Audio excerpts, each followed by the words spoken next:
This is American Dream TV. I am your host, Melanie Eden. We are in Brookfield, Wisconsin, meeting with entrepreneurs Cassandra Wind and Quentin Nafour, where East meets West medicine.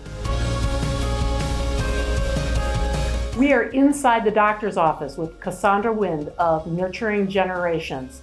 She works in the field of Oriental medicine. Is that right? Yes, it is. And so for most people, it would be acupuncture, cupping, gua sha, those things. So we'll show you when we get to the room. All right, let's head on back and learn more.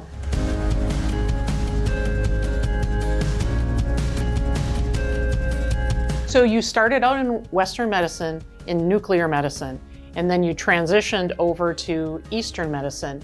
Tell me about how that transition happened. So I actually started in X-ray as an X-ray tech and came in here to Milwaukee. And then when that was finished in 2 years, I went into nuclear medicine. I was more fascinated about how things transpired. After that, I worked. I was a mom, had 2 kids, and then my health took a dive.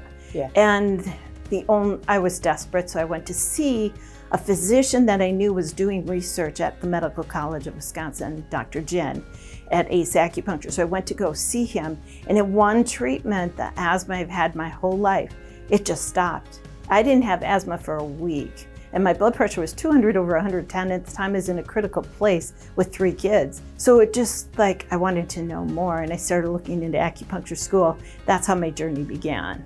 How did you start in the doctor's office? Because you have a blend of Eastern and Western medicine right here in this office. Where did the concept come from? For me, it was just because of all that I've learned all the way, from the time I was 18 to when I started in Chinese medicine at 43. So for me, having all those backgrounds, I could see how things overlapped.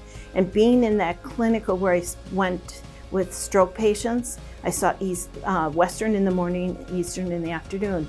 When you saw how, in Western medicine, stroke patients don't get up and walk in 2 days. It might be 6 weeks, 6 months. At that clinic, bringing them both together, they were up in 2 days, and they were talking, and they were walking, and I never saw that. So to me, this was huge, Sure. Phenomenal. So I was okay being the different one and coming back and saying and challenging doctors about what they're doing. So why did you put the needle in that particular spot for her? I always use that needle first because I want my patient to calm. That's a calming point. A lot of people come in for acupuncture, they're very anxious, they've never had acupuncture before. Even clients I've had for a long time. If I put that needle in first, the rest of the treatment goes easy, no matter if I put in 2 needles or I put in 20. The patient just relaxes. It's a relaxation point. It also clears the mind. It also helps them think and speak more calmly. Well, thank you for your time today, and thank you for all your wonderful knowledge. Thank you, Melanie. It was a pleasure.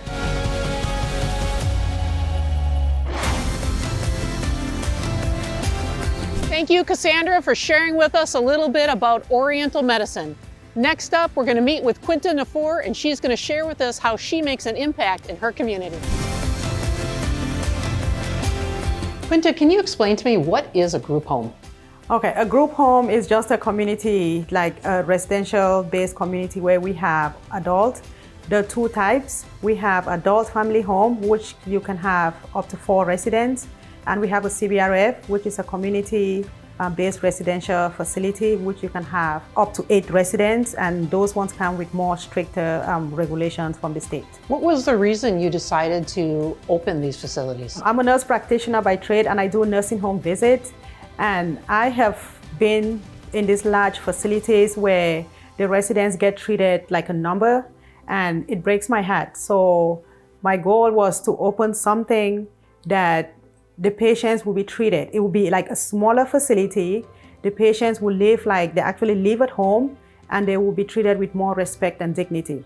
And also, my sister has a son who is autistic, who is 14. All along, we wonder what's gonna happen when he turns 18, and this will be like a place for him to flourish and live independently as an individual. How does your experience as a nurse practitioner make you qualified to run these facilities? I have been in this field for a long time, so I have seen patients with different diagnoses. So I am equipped and able to recognize when patients are having health difficulties, to be able to catch it early and attend to their needs early so they don't get readmitted in the hospital. Appreciate your time. Thank you for sharing how a group home works, and I wish you excellent success in your future. Thank you. Thank you for watching American Dream TV. I am your host, Melanie Eden. We are in downtown Brookfield, taking a tour of the town. We appreciate you watching.